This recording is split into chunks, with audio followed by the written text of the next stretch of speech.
Yes, finally sari কাপড় কোনো কিছু পরার দরকার নেই। আপনারা উলঙ্গ থাকেন না, উলঙ্গ থাকলে তো কোনো সমস্যা নেই। আপনারা উলঙ্গভাবে চলাফেরা করেন, বাংলাদেশ এখন স্বাধীন, কথা বলার স্বাধীনতা আছে, চলার স্বাধীনতা আছে, উলঙ্গ হয়ে থাকার স্বাধীনতা আছে। উলঙ্গ থাকেন, তবুও রাস্তার কুকুরও আপনাদের কাছে যাবে না, বিকজ আপনারা শাহবাগী। গন্ধ দেন। আপনাদের শরীরে 2 ফিট, 2 ফিট না, বলবো 2 মিটার দূরত্ব থেকেও গন্ধ পাওয়া যায় যে শাহবাগী। ফ্যামিনিজমের একটা লিমিট থাকে, বাট আমাদের বাংলাদেশের ফ্যামিনিস্টদের বেসিক লিমিটও নাই, লজিকও নাই কোনো, যে একটা স্ট্যান্ড করবে, যে একটা সাবজেক্ট নিয়ে একটা স্ট্যান্ড করবে, সেরকম কোনো লজিক নাই। বাট মেন জিনিসটা কি, মেন থিমটা হচ্ছে কি, রেপটা পোশাকের কারণে হচ্ছে না। যারা রেপ করতেছে এটা মানসিক রোগী, সমাজে একটা কীট পতঙ্গ, একটা নৃশংস প্রাণী।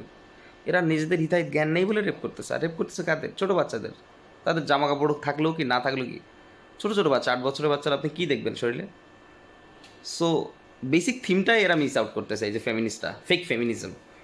এরাই সব থেকে সমস্যা। আমার মনে হয় পুলিশ আদে এদের এদের সামলাক, রাস্তায় যানজট করে জামা পরবো না, কাপড় পরবো না, সব খোলো, ন্যাংটোই করো, কোনো সমস্যা নেই, উলঙ্গই করো, তোমাদেরকে কে বলছে?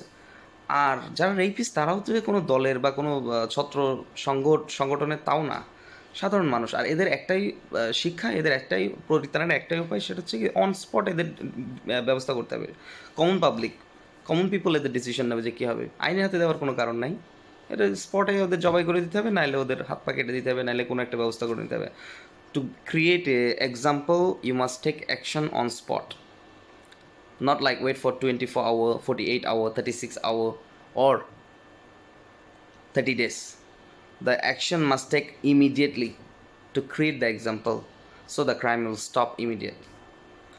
আপনারা যদি আইনের হাতে দিয়ে বলেন যে ও ভাই বিচার হচ্ছে না, আইন তো আইনের গতিতেই চলবে, তাই না? আইন তো আর আমার গতিতে চলবে না, আমি যে ধর্ণা ধরে বসে থাকলে হবে না, আমি ওর বাসা ভাঙলে হবে না। সো আপনারা আইন হাতে তুলে নিতে হবে, এখন কিছু করার নাই। So take actions, the action speaks louder than